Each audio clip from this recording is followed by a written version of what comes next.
Hi, this is John Wright, President and Founder of Simple Leadership Strategies, and I have some more data that I want to share with you.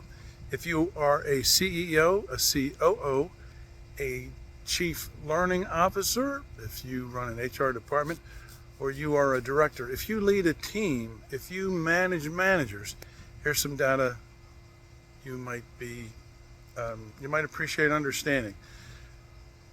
Going back almost 18 years ago when we started working with Transocean, the world's largest deepwater drilling contractors, we wanted to create some cultural changes. So the first thing we wanted to ask them was how many of their managers were actually leaders. So we had a very simple process to do that. Every time somebody came into a class, we asked them if they believed there was such a thing as a bad boss. And everyone agreed that there was. Then we asked them if they agreed that there are some people who they are effective and efficient managers, but they're not leaders. Everybody said, of course. And then there are those rare people that know how to lead inspirationally and transformationally and are good managers. And so we would ask these folks if they would just jot down on a piece of paper, out of the last 5 people that they've reported to, how many were bad bosses, how many were mere managers, and how many were transformational leaders. 18 years ago, these were the percentages that we came up with.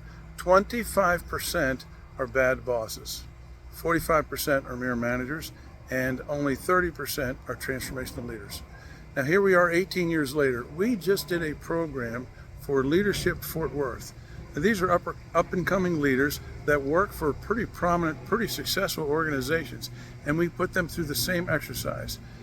18 years later, we have 2% more bad bosses. Now in America, we have a depression crisis, we have anxiety, people are under stress more than ever before. And one of the contributing factors is that when people go to work, the majority of people that they work for are not leaders, they're mere managers, and in many cases they are bad bosses. Now recently I had the pleasure of working with a young female professional who is leading a large nonprofit here in Fort Worth, and she attended our workshop, but I asked her this question before she engaged into the workshop. I asked her if she believed in these three areas, and she said, of course. And then I asked her, how well is your organization doing identifying who the bad bosses are and improving them or removing them? And how effective are you in transforming mere managers into leaders? And her answer was, we're not doing well at all. And the fact of the matter is most organizations aren't. And there's a couple reasons for that. The first reason is they do not have a process to measure management and leadership capabilities so that they can look at a scorecard and see clearly who needs help. When it comes to the bad bosses, usually the only people who know who a bad boss is are the people that work for them, and they're not talking. They have been conditioned to believe, and again for good reason, the fastest way out the door is to say something bad about your boss.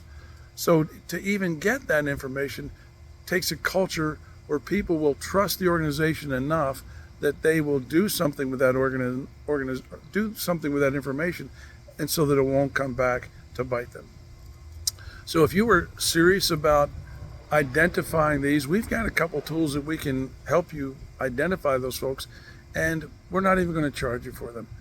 Lori Brown at simpleleadershipstrategies.com can send you a report, or a tool actually, that will help you identify where you stand as far as leader, managers, and bad bosses. I'm John Wright at Simple Leadership Strategies. Hope you have a great week.